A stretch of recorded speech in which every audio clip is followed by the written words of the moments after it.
lot of boxers will talk to each other in the ring and try to get the other person to flinch, and they'll take that as the opportunity to get a free jab in there. Asking people how they feel about something or why they feel about something will get them to shift their eyes or to take a pause. I can exploit that pause and get 2 free moves for the price of 1. A lot of us do it in Brazilian Jiu Jitsu, where we're doing grappling on the ground, and we just talk to each other and try to get the other person to stop and think for a second. Usually I'll ask them about a move or like how their day was, and use that moment of them pausing in order to get 2 moves in while they're still working on like a guard pass. I'll be like, and I'm already in the sweep, right?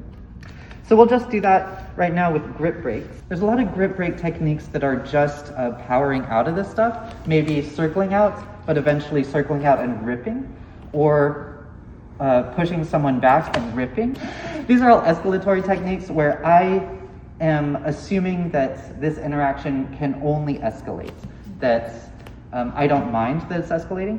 But that's usually not the case, especially if I'm on the line for something that I can't just leave yet. I need to regain control of the situation without escalating, and I'll usually do that. I do want to break the grip, so I'll usually do a gentle circle where I'm trying not to do anything sudden, no sudden movement, no forceful movement, so that Angela doesn't just grab in. So if I do something weird and Angela just reasserts that grip, I'm digging myself a hole. I want to re-grip so that I still have control, and I will disguise my grip as well. So as I'm coming out here to break the grip, whichever side, I'm going to hide the hands that I'm re-gripping with from my partner's eyes so it doesn't clock as a re-grip.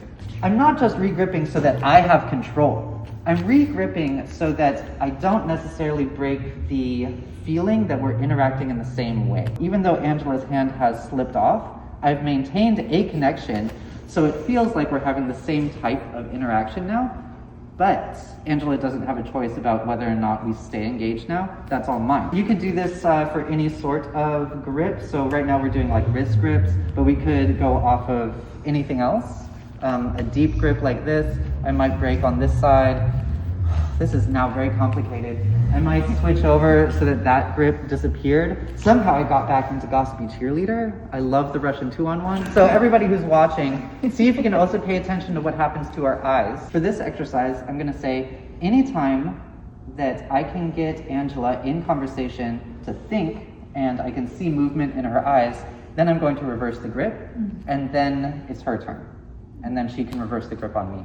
So we're just practicing timing. As I'm trying to not only mask this physically and visually from my partner, I'm also trying to make sure that her brain does not think too hard about what is happening down here, that she's thinking about the dog Momo while I'm switching a grip. Cool? Can we do a demo of that? Talk to me about anything you want. Anything I want? Yeah! Oh, so there's like a bag of balls over there. I wonder what they use for it. Can you imagine just like... I'm just failing this all over the place. A bag of balls for what? what? What do they use it for? Have you seen it? Wait, do you No. know what color it is? No, it's like, it's a bunch of colored balls in there. Could you show me where it is? It's over there. Thank you. Awesome. Okay. I don't know if that was the most elegant thing, but now it's Angela's turn. Yeah, it's your turn to switch the grip.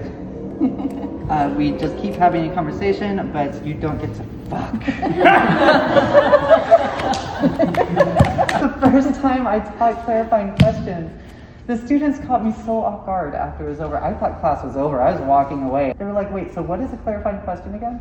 And I answered it. You actually didn't define it. What is a clarifying question? For the camera and for everybody, the thing that I'm looking for with clarifying questions is to identify an interest that my partner has already expressed and to capitalize on that and ask her about that thing. So usually I will look at something that the person is already wearing or has already said in the conversation. What's your favorite judo move? Oh, Yes. Uchimata. Uchimata. Yeah. When was the first time you did Uchimata? So I'm just going to start narrowing in on things that I know my partner cares about and ask clarifying questions about it. And that's usually when I'll get my chance to switch. If you'd like to try this exercise, raise your hand, find a partner who has their hand raised. If you'd like to sit out, just don't raise your hands. This can apply to framing work, clinching, shin shields, but I'm going to save that until next week. So that kind of feeds on this. Instead of just doing simple grip breaks, we can escalate this into much closer, more like emergency work than just grip breaks.